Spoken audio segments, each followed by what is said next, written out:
8, 9, and 10. Now inhale as you stand. Reach the arms overhead and release. And inhale. Feel free to sigh loud and and again, inhale. Good, good.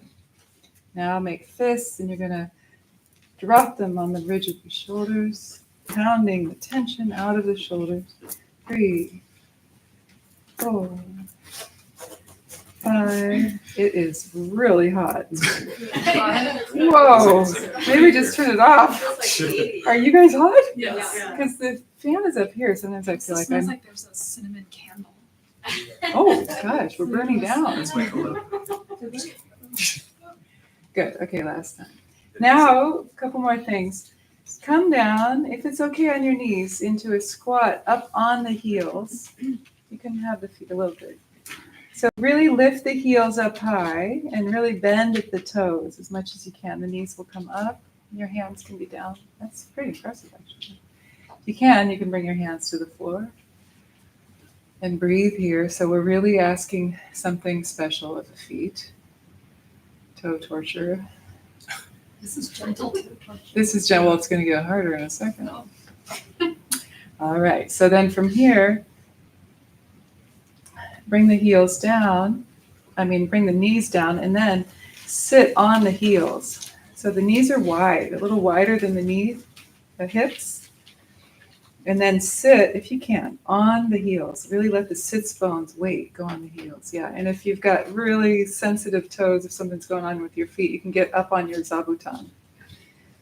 You can get on the flat pillow. Now take your thumbs and wrap the fingers around the thumbs. Thumbs represent the mind. So we're calming the mind. And you're going to rest the fists on the thighs.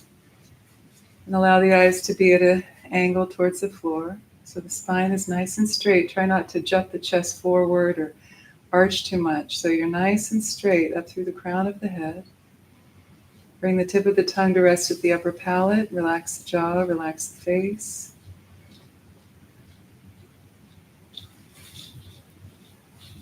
Breathe into the belly.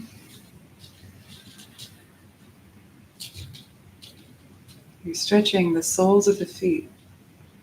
Can help with plantar fasciitis, other foot and toe issues. This lengthens the calves. Good. Now, bring the knees together, come down, point the toes so you're sitting on the heels. You may want to be on your cushion for this. You don't have to be, but you may want to be. And then what you're going to do, are we good? Yeah, awesome, thanks. Is lean back on the feet and see how high you can get the knees. And you're stretching, so it stretches the top of the ankles, front of the ankles. And breathe. Mm-hmm. You feel it stretching the top of your feet? That's a risky one for me. That's a risky one for you. Yeah, if it's risky, don't do it. So we're really opening up the ankles. I want to teach you an option for seated meditation that's a little easier than full lotus. So opening up the ankles here. Good. And then come down. So, it's a little wonky up here. I think I will do so. So why don't you come close? I want to show you something. Come close. Make sure you can see my feet.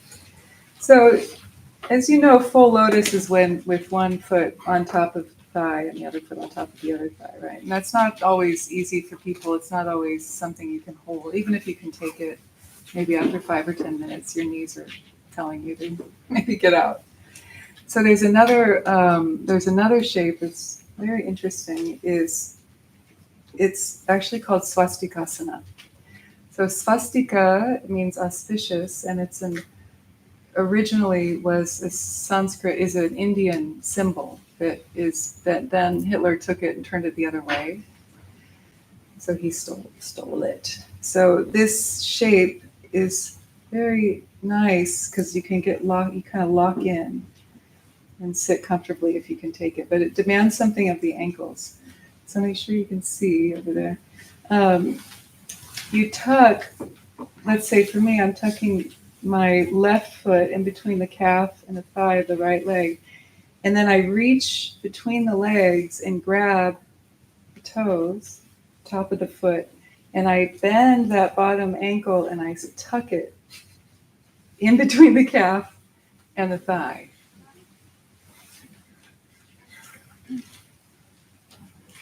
So you're sort of making that shape with the feet.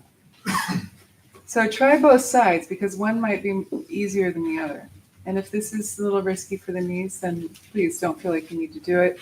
Just giving this as an option for people who might want to give it a try. So for me, that side's a lot easier than this side. Although I can do it, I don't really want to sit for very long in it. So again, you tuck the foot in between the calf and the thigh, like right behind the knee. You kind of lean back so you can grab the bottom. Yeah, there you go. Yeah, there you go. So get your toes, Suzanne, get your toes so that they're not pointing up ahead, that they're pointing behind. Yes, like that. They're pointing behind you. See, they're kind of coming like that a little bit. So you lodge it in between, and then you pull the toes. Yeah, you're close. So is the right heel in the perineum? Or is it higher? Yeah, it's kind of right in front.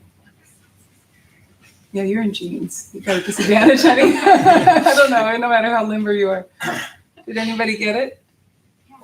You got it? How does it feel? Feels great. It's a neat one, isn't it? It kind of twists you and then it locks you in. So it gives you a similar effect as lotus. And lotus is great when you can do it because it really is a stable, well-balanced shape. This is a runner-up. So most people don't get this right away. Hey, you're close. Yeah? You're getting there. Yeah, this one's just in the crease, so I can't do it with that. But You don't need to. Yeah, mine doesn't even stay that far. I was kind of exaggerating. okay. Yeah, because some people were like that. So you sort of tuck it just enough to get caught, and then you really have to lean back in order to get that. And then, I can only do half fake lotus. half fake lotus, yeah. A quarter lotus. Any questions about that? You may not get it right away, but if you practice it at home and you do different kind of ankle exercises and start to really increase your mobility in your ankles, you will probably be able to do that if the knees will let you, the hips let you. Okay.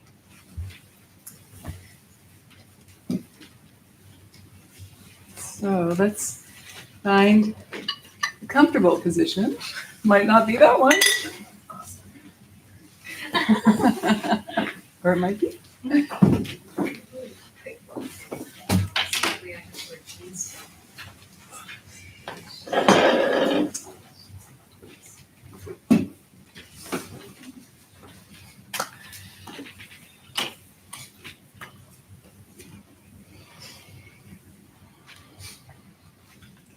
Okay, we'll do 3 rounds of the Ganesh invocation, and then we'll chant the Ganesh mantra for a little bit, and then we'll sit. So if you want to, you can join in the chanting, or you can just listen along. It's the chant sheet, the second prayer down. Ganesh is the remover of obstacles. So may he remove obstacles from all of our undertakings, always.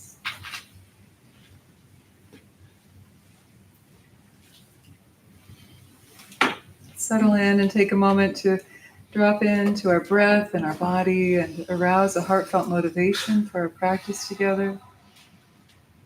This bodhicitta motivation, spirit of awakening, heart of awakening for the benefit of yourself and all beings, twofold benefit.